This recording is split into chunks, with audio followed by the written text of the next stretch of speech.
안녕하십니까. 목회데이터 연구소 지용근입니다. 제 직업이 조사 통계업을 하고 있어서 그런지 아무래도 이제 많은 직업을 가지신 분들을 여러 오피니언 리더층들을 많이 만나고 있어요.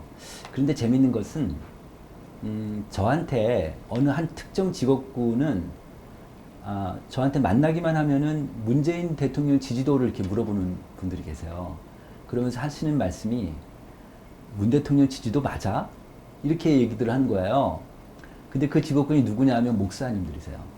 목사님들이 아무래도 이제 연령층이 높으니까 연령별로 보면은 좀 더 보수적인 진보 성향보다는 보수적인 성향이 많은데, 제가 88년도에 조사회사를 처음 입문했어요.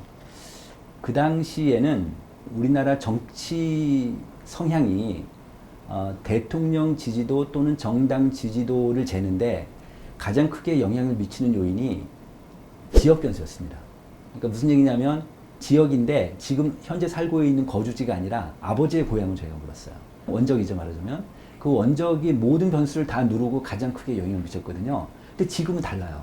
지금은 연령 변수가 더 높습니다. 세대 간 격차라고 우리가 많이 얘기하고 있는데, 지역 변수보다 연령 변수가 더 높게 이 정치인들 지지도, 정당 지지도에 영향을 더 많이 미치는 걸로 저희가 분석이 되고 있거든요.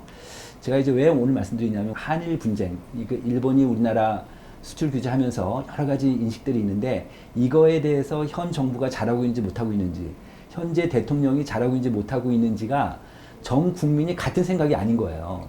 예컨대 아까 제가 말씀드린 대로 만약 60대 연령대에 있는 목사님이 저한테 문재인 대통령 지지도가 이렇게 높지 않을 텐데 왜 이렇게 높아? 이렇게 얘기하시는 거는, 그분은 보수 성향에 그런 갖고 있으니까 주변에 있는 분들이 다 그 연령대 같은 성향대니까 그렇게 인식을 하실 수밖에 없거든요. 예컨대 호남 지역에 가면 좀 분위기가 다르죠. 호남 지역에 가면은 아무래도 현 정부 지지도가 높기 때문에 이런 거에 대해서 현 정부의 어떤 입장이나 정책이나 방향에 대해서 지지하는 경향이 높거든요. 이런 측면에서 오늘 제가 이제 말씀드리고자 하는 것은, 한일 분쟁에 대한 국민의식이 어떻게 나뉘어지는지 이걸 한번 좀 말씀드리고 싶어요. 일단 먼저 한일 분쟁에 대해서 우리 정부 대응을 잘했는지 못했는지, 이 질문이에요. 이 질문을 봤더니 잘하고 있다가 50%, 잘못하고 있다가 36%입니다. 이 숫자만 보면 마치 이 60대 이상의 고령층들은 이 데이터 잘못했다 이렇게 말씀을 하실 수 있잖아요. 그래서 이거를 제가 연령별로 한번 데이터를 갖고 왔습니다. 이 그래프를 보시면 그래프가 마치 물고기 모양처럼 되어 있죠. 20대부터 60대 이상까지 쭉 보시면요. 잘하고 있다가 노란색입니다. 20대가 50, 30대가 63, 40대가 62, 50대가 55%고, 그러니까 50대 연령까지는 잘하고 있다라는 긍정 비율이 너무 높은 거예요. 긍정평가가. 그런데 60세 이상은 역전이 돼요. 60세 이상은 잘못하고 있다가 51%로 훨씬 높습니다.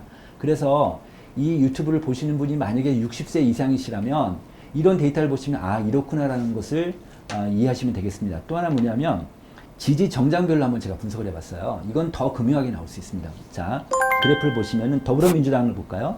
더불어민주당을 지지하는 사람들은 현 정부 정책에 대해서 잘하고 있다가 78%예요. 압도적입니다. 그 다음에 좀 중간에 보면 바른미래당이 있죠. 바른미래당은 그래도 그 보수 중도 우파 정도 되니까 잘못하고 있다가 65%로 잘하고 있다 32%보다 더 높습니다. 그 다음에 자유한국당 볼까요? 한국당은요, 잘못하고 있다가 72%고요. 그 다음에 긍정평가가 16%니까 이러니까는 오히려 보수 정당을 지지하는 사람들은 좀 더 부정적인 평가가 훨씬 더 높죠. 그러니까 이런 인식을 좀 갖고 계시면 좋을 것 같고요. 또 그 다음 이제 한일 분쟁으로 인해서 피해가 더 클 것 같은 국가가 어디냐, 한국이냐 아니면 일본이냐, 비슷할 거냐, 이렇게 응답을 했는데, 전 국민 전체로 보면은 한국이 54, 일본이 27, 한국이 더 피해가 더 클 것이라고 우리 국민들은 이해하고 있습니다. 이렇게 인식하고 있는데, 이것도 마치 이것도 연령별로 한번 볼까요? 연령별로 보면은 30대는 큰 차이가 없죠. 40대에서 역전이 됩니다. 그러니까 노란색이 한국인데, 한국이 더 피해가 클 것이라고 생각하는 비율이 40대부터 올라가더니 50대는 확 올라가죠. 그 다음에 60대도 확 올라가고, 그러니까 60% 이상은 50대, 60대고, 그 다음에 일본이 더 손해볼 것이라고 응답하는 비율은 50대 이상으로는 14%, 8% 굉장히 낮잖아요. 이번엔 지지 정당별로 좀 보겠습니다. 민주당을 지지하는 사람은 한국이 손해볼 것이라는 생각과 일본이 손해볼 것이라는 생각이 비슷해요. 거의 똑같고요. 그 다음부터 이제 야당으로 갈수록, 그 다음 보수 정당으로 갈수록 점점 더 이 갭이 커진다는 걸 알 수 있습니다. 그래서 한국당 지지자들은요, 한국이 81%니까 대부분의 한국당 지지자들은 우리나라 한국이 더 손해볼 것이라고 그렇게 생각하고 있습니다. 전국적으로 이제 이런 데이터들이 있는데 어쨌든 지금 현 정부에 대해서는 긍정표가 좀 높고 그 다음에 한일 분쟁으로 있으면 한국이 더 손해볼 것이라고 인식이 있는데 지지 정당별로 또 다르고 그 다음에 연령별로 다르다 이런 것들을 좀 오늘 좀 말씀드리고 싶었습니다. 오늘 준비한 건 여기까지고요. 다음 주에 다시 찾아뵙겠습니다. 감사합니다.